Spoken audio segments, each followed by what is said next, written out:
And we have time to go back for another round of questions. But I just wanted to come back to resource people. I think we have heard an extremely rich variety of dimensions as well as dilemmas, coming from various interventions. In the interest of time, I'm not going to summarize it, but can I request you to pick on whatever you want to pick on and share your thoughts on anything that might have been, you might have heard and rung a bell, or it reminded you of something that you might have experienced in your past roles or your current roles.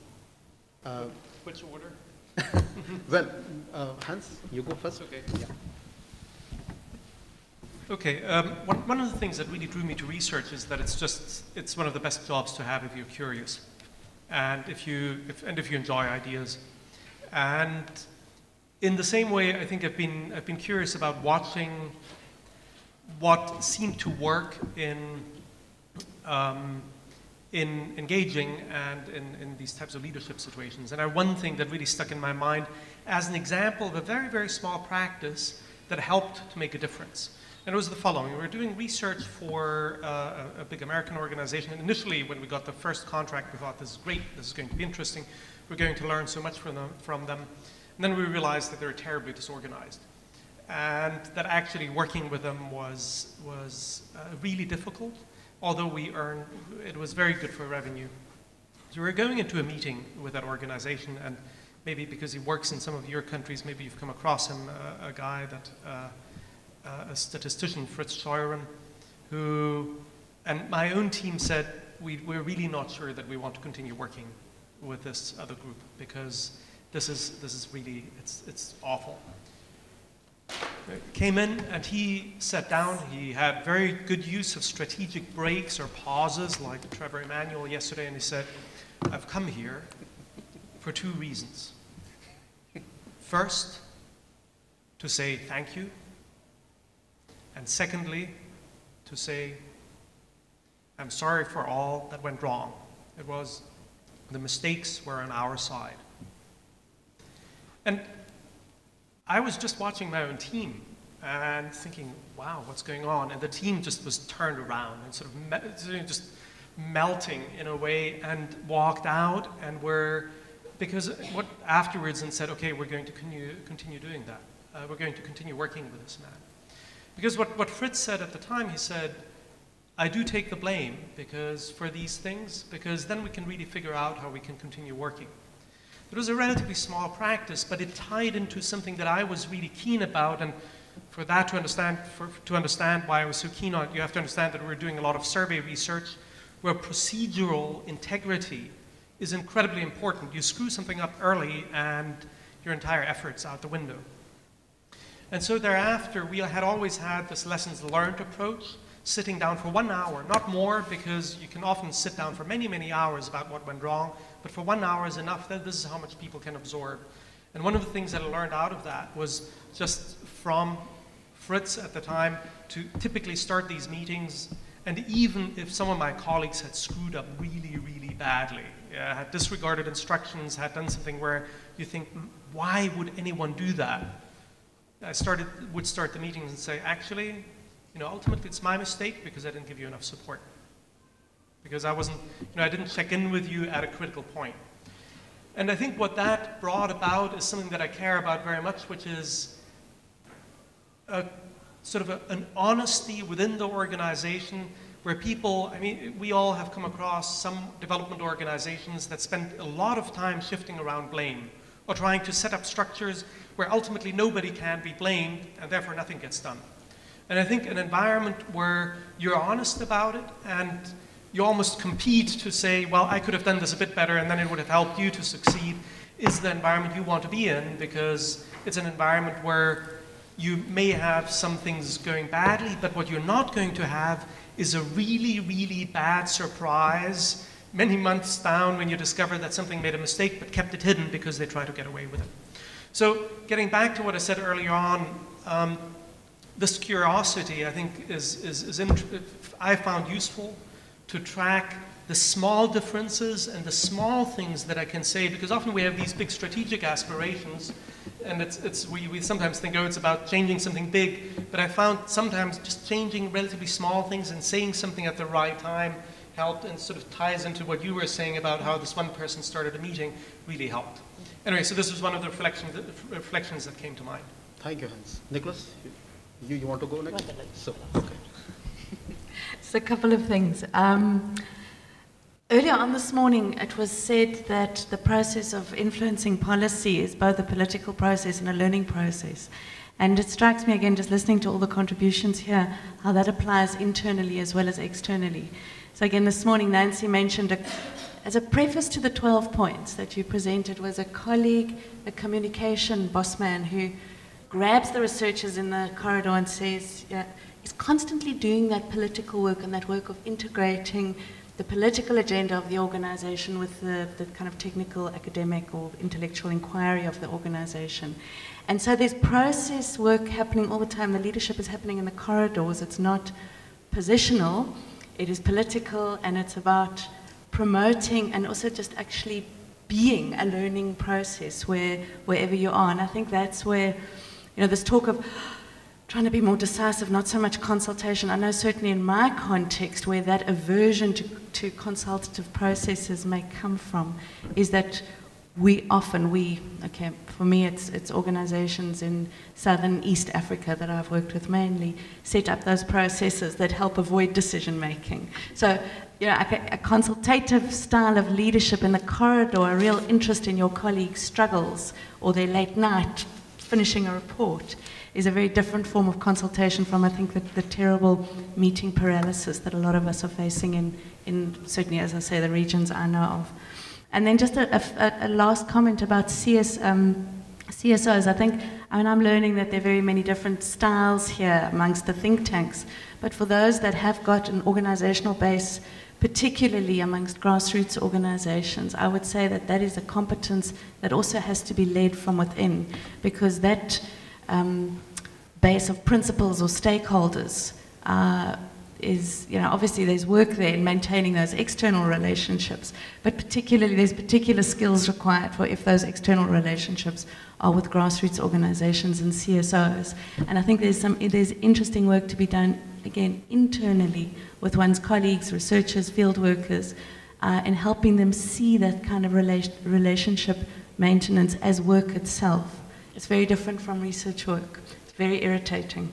People don't come to meetings. They don't do what they say they're going to do. How do you keep your colleagues inspired and on board and not rejecting half of their work when actually it's the hardest part of it, but it's also what gives your work its particular character. So there's work there for leaders inside. And it's inside of those team meetings that you can often do it, where you put the substance of the work on the agenda. So you talk about how you are, but then you make space to talk about what's going on. I'll just emphasize Hans and Sue's point, because I think what I picked up of some of your comments, for example, you were giving the case of writing down the rationale of decisions. And this is a very generous thing for the next people down the road to be able to do, or having your parliament meeting, or bringing the driver all the way to the executive director to a meeting. It's when we put energy into what we have to give, and the question of how can I help you do your job better, that we're leading also as, again, the person in charge of making this organization glue itself together and not be just a physical meeting of great individual brains and minds, but actually an organization intending to transcend what we each could do individually and ordinarily. Right, thank you. Okay, so I think I already have a couple of names listed, 3. So why don't we go with these 3 interventions. First to the gentleman there on that table. Thank you, Diakalo. I just wanted to make 2 quick comments and drawing from my experience. One is I've really had a lot of discussions about the role of boards. And my personal experience is that actually the quality of the contribution of the board depends so much on the quality of the organization and the secretariat of the organization. Because the board members do not work for organizations. They are not going to go out there and think. I think what is important is that the organization understands the boundaries of the director and the secretariat and what decisions they need from the board. And then they are able to seek those kinds of decisions. If the board is able, if the secretariat is able to prepare the relevant documentation, seek the right decisions, then the board is going to be effective. Quite often I hear this discussion about the role of the board, and it's like the board is something seated out there trying to also run the organization, which in my experience doesn't seem to work. In fact, my experience is that most organizations, especially NGOs, that do not have efficient secretariats that know how to get the board to make decisions, it's very rare that the board becomes productive. Sometimes even the board actually becomes disruptive, because then they come in and begin to do the work of the CEO and the secretariat. The second point is about the point that was raised about decision making. I think for a leader of a think tank to be decisive, thoughtful, and thorough is something that is so critical for the organization. And I say this because I've had the challenge of founding an organization and run it for the last 13 years. And now I have to confront the decision of, I think someone, I think it's the deputy minister who said, you have to plan to leave. For me, I'm at that stage where you have to plan to leave. but I think what I have learned from these 13 years is like, there are decisions that you have to make almost on a single, on every day, that have to take the organization forward, because there is the tactical. There are the tactical things that you do on a regular basis. You know, small things, you know, that they can't be done by everybody, probably so many people. But they are also the strategic of how do you make sure that the decisions you are making, they are actually growing the organization. Because you can, and we can talk about, I think Nancy talked about the recruitment. You are running an organization that is young. You won't be able to press job adverts in The Economist or the Time magazine or wherever, not even in local newspapers. But then you have to employ staff. And quite often people actually fear making the decisions to employ, because you are doing outsourcing, and then it's like, okay, if I employ this person, the person doesn't deliver. What do I do? But I think those are some of the decisions that as a leader you have to be able to use your best sense of judgment, make the decisions, and either they work. If you are a good leader, those decisions are going to work. You'll find some failures, and I think that's acceptable.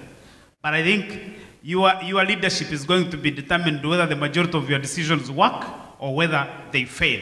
But I think for the organization to grow, and I've really lived this experience where you are growing the organization from 2 persons to 30 staff, from a budget of $70,000 to about maybe $2 million US. Now that requires someone who is able to make decisions and take risks.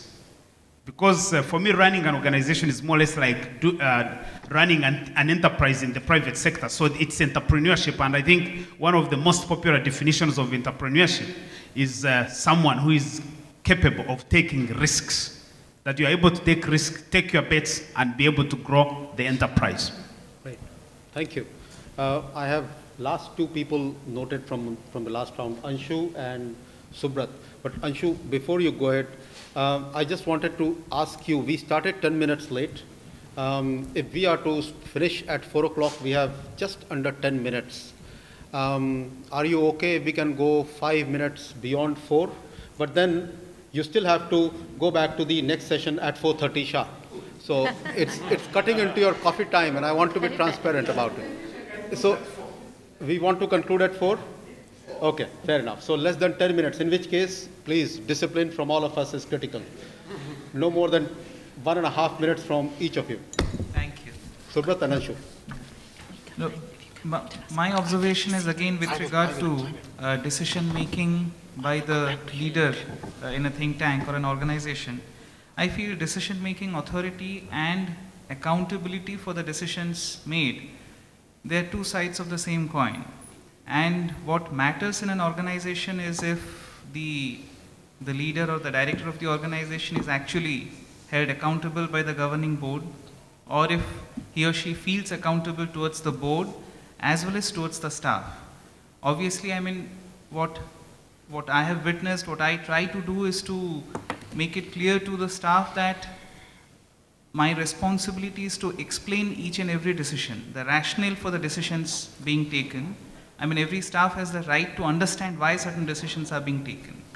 Yet I would say, I mean, while it is true that decision-making processes have to be inclusive to the extent possible, it is also important to note that the leader of an organization should be able to and should be willing to prioritize between competing expectations from staff, from other stakeholders, prioritize between competing objectives or tasks.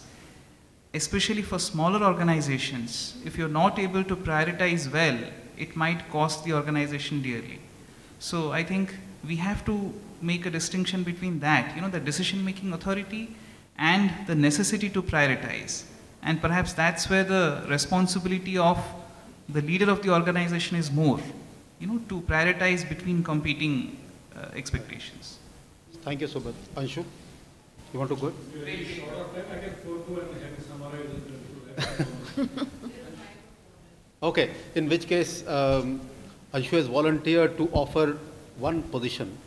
And I'm willing to give that position to somebody who wants to draw some lessons from a failure rather than from a success of leadership. So if there is somebody who has an experience to share on how they have learned from something which you had, including from resource people, including from something which was either counterintuitive or a failure, I'm willing to give that, that slot. Thank you, Anshu. All successes, wonderful leaders. Failures. Wonderful I have leaders. a bunch of failures. Bunch of failures. Okay, so we'll go to Nicolás. So why don't we go in this order? Nicolás, you first, Hans, and then lady has the last word. Brilliant. So I am responsible, or was responsible for probably we failed at 6 out of every 10 projects we started in terms of achieving the impact or whatever. But the 2 or 3 that we managed to change the laws and things were really significant. So it's a matter of how many times we're going to get together and start again. Big lessons learned from those failures. We gave up too early on some battles, making big changes in our countries, sometimes demand that we stick to them for 8 years, 10 years. And in an organization's, young organization's lifespan, sometimes we give up after 3 years or 4, we don't have the funding for the project, and we don't keep, giving on that battle. Second, as I mentioned earlier, sometimes as leaders we put out a vision before the rest of the organization is ready to buy into it. So I got the money for the endowment, I created a building, I did a bunch of things, but it's no use if you do these things alone. Even if you succeed in doing them sometimes, you didn't build the team thing together. And beware, we're talking with Hans earlier, beware of going out for bringing superior individual talent. Because again, sometimes you want to bring the great name into the organization, that's helpful for some things, but it's important of how that individual talent mixes with the dynamic of the group. We failed a couple of times in bringing the best, policy expert in health or education, and 3 or 4 years down the line, we had to either fire them or let them go because they didn't match the culture of the organization.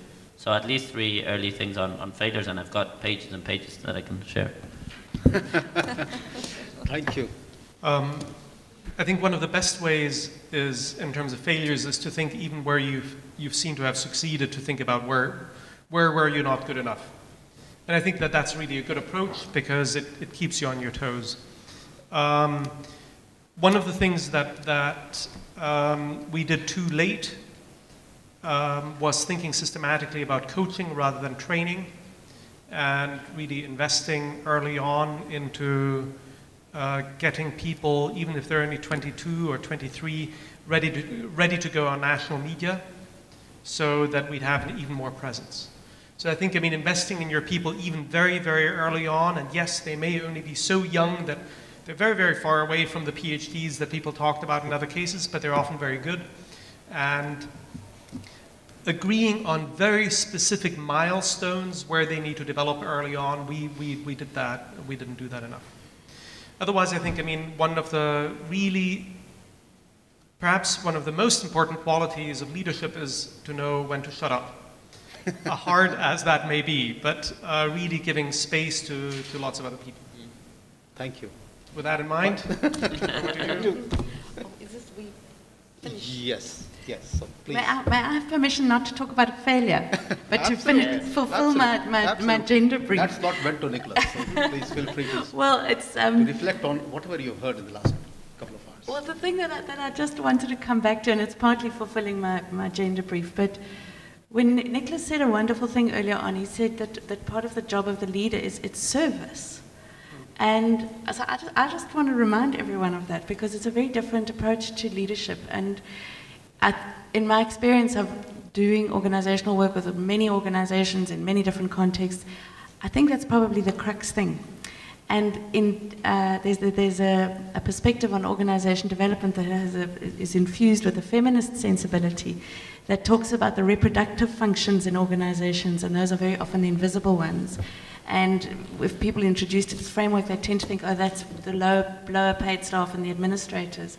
But when we did a gender analysis of an organization, once we discovered it was the executive director who fulfills most of the reproductive functions. And very often that's invisible, because I'm sure many of you have caught yourselves doing a whole lot of maintenance work at 2 in the morning.